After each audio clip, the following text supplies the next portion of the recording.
Electric power is everywhere present in unlimited quantities. It can drive the world's machinery without the need of coal, oil.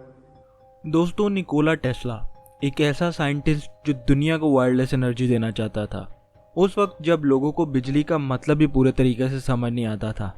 सोचिए, free energy बिना तारों के, वो भी पूरी दुनिया में। लेकिन जिस आदमी ने फ्री एनर्जी का राज खोजा, वो अपनी ज़िंदगी के आखिरी दिनों में अकेलेपन, कर्जे में डूबे हुए और एक अजीबोगरीब हालत की ज़िंदगी गुजारने पर मजबूर था।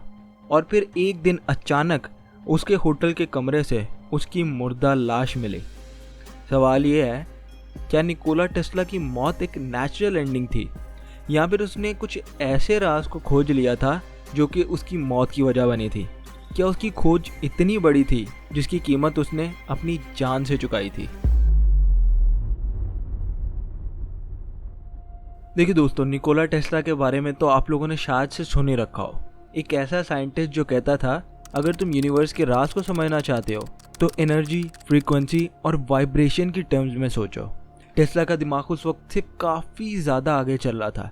जब दुनिया बेसिक बिजली तक को नहीं समझती थी, तब वो फ्री एनर्जी के आइडियाज़ को लेके आया था। शुरुआत में टेस्ला ने थॉमस एडिसन के लिए भी काम किया था, और थॉमस एडिसन के बारे में तो आप लोग जानते ही होंगे।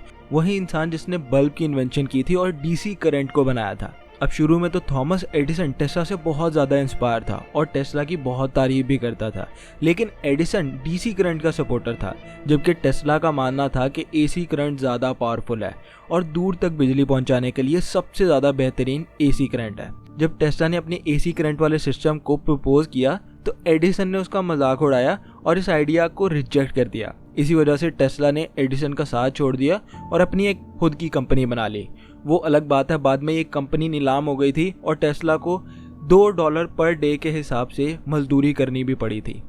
लेकिन उसके बाद जॉर्ज वाशिंगटन नाम के एक बंदे ने टेस्ला को सपोर्ट किया था और ये दोनों ने मिलकर दुनिया को एसी सिस्टम दिया था। एसी टेक्नोलॉजी की वजह से नायग्रा फॉल से पहली दफ़ा हाइड्रो पावर जनरेट हुई थी और पूरे न्यूयॉर्क सिटी को बिजली मिली थी। ये वो मूवमेंट था जब टेस्ला दुनिया का सबसे बड़ा साइंटिस्ट लग रहा था, लेकिन जहाँ पे उसकी इंटेलिजेंस चमक रही थी, वहाँ पे उसकी ज़िंदगी में अंधेरा भी छा रहा था।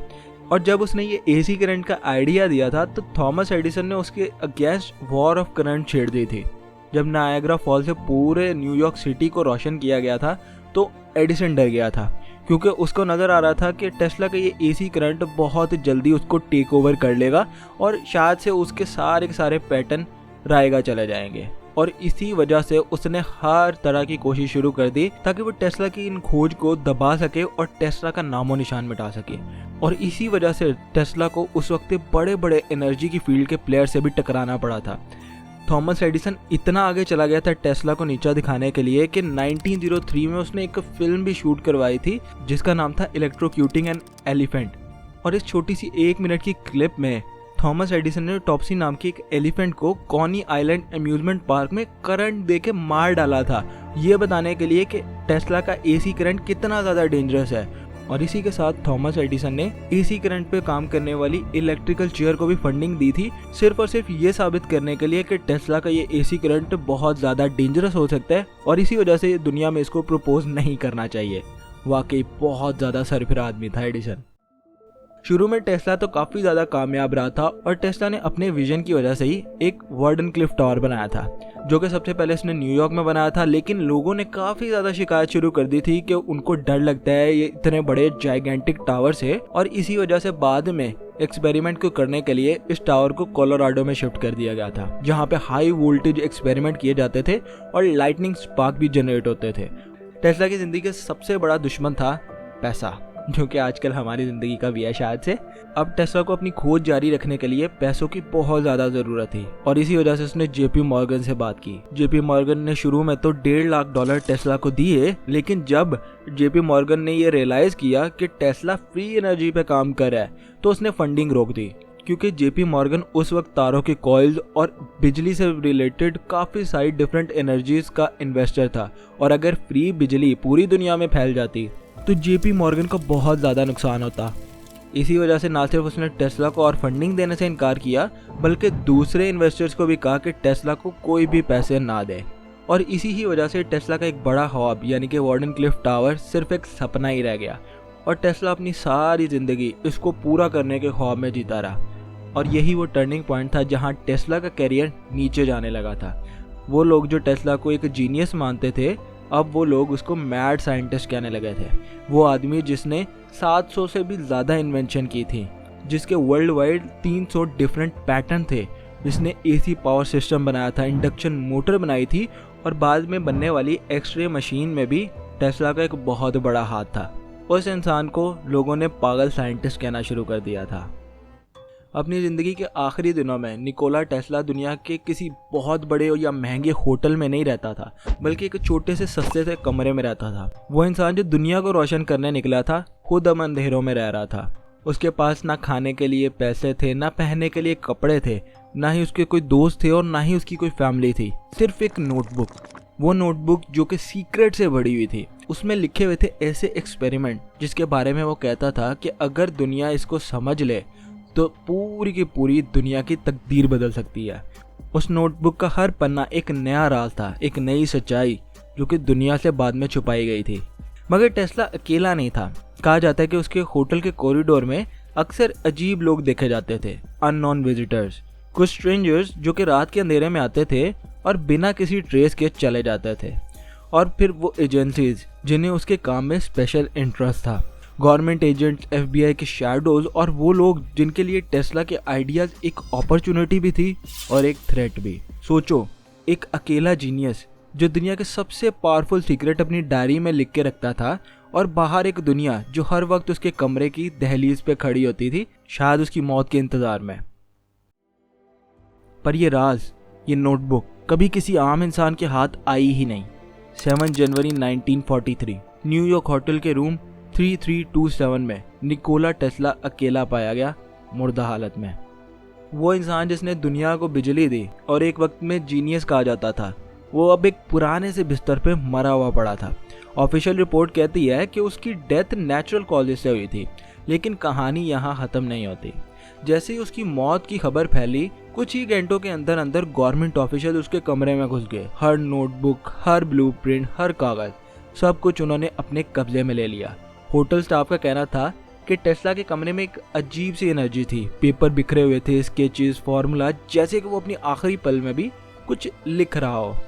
मगर सब कुछ एकदम से गायब कर दिया गया। सिर्फ एक फाइल बची FBI के टॉप सीक्रेट नाम की, और उस फाइल में टेस्ला के कामों को क्लासीफाई कहा गया और उन सब को गायब कर लिया गया नेशनल सिक्योरिटी के नाम पे।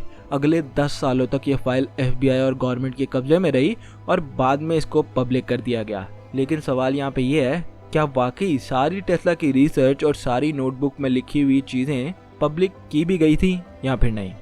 और आखिर वो कौन सा ऐसा सीक्रेट था जिसकी वजह से FBI को खुद टेस्ला के होटल के दरवाजे पे निगरानी करनी पड़ रही थी?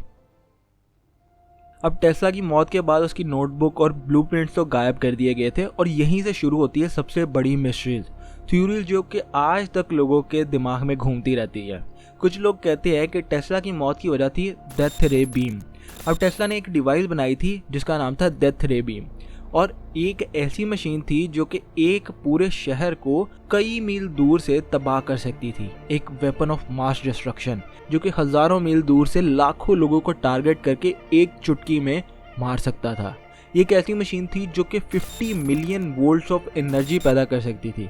सोचो, 1940s के दौर में अगर ऐसी टेक्नोलॉजी किसी एक गवर्नमेंट के या किसी एक कंट्री के हाथ में लग जाती तो वो कंट्री सारी की सारी दुनिया पे राज कर सकती थी। लेकिन टेस्ला ने कभी भी अपनी इस इन्वेंशन को पूरा किया ही नहीं। एक और थ्योरी कहती है कि टेस्ला का एक्सपेरिमेंट का असल मकसद फ्री एनर्जी था, बिजली, वो भी बिना किसी वायर के, सबको फ्री मिल जाती, और जो लोग बड़ी बड़ी कंपनियां चलाते थे, केबल की, वायर रोल की, इलेक्ट्रिक पोल की, उन सारी की सारी कंपनीज को ताला लग जाता। और इसी वजह से उन लोगों ने टेस्ला को हमेशा के लिए चुप करवा दिया। और फिर सबसे एक अजीब थ्योरी निकल के आती है कि क्या टेस्ला की रिसर्च मिलिट्री के लिए एक अल्टीमेट वेपन बनाना थी, एक ऐसी टेक्नोलॉजी जिससे अमेरिका और दुनिया की बाकी एजेंसीज अपने हाथ में लेना चाहती थी। मुमकिन है कि टेस्ला अपनी थ्योरी शेयर करने के लिए रेडी नहीं था, और वो एक थ्रेड बन गया था उन लोगों के लिए जो कि ग्लोबल पावर कंट्रोल करते थे।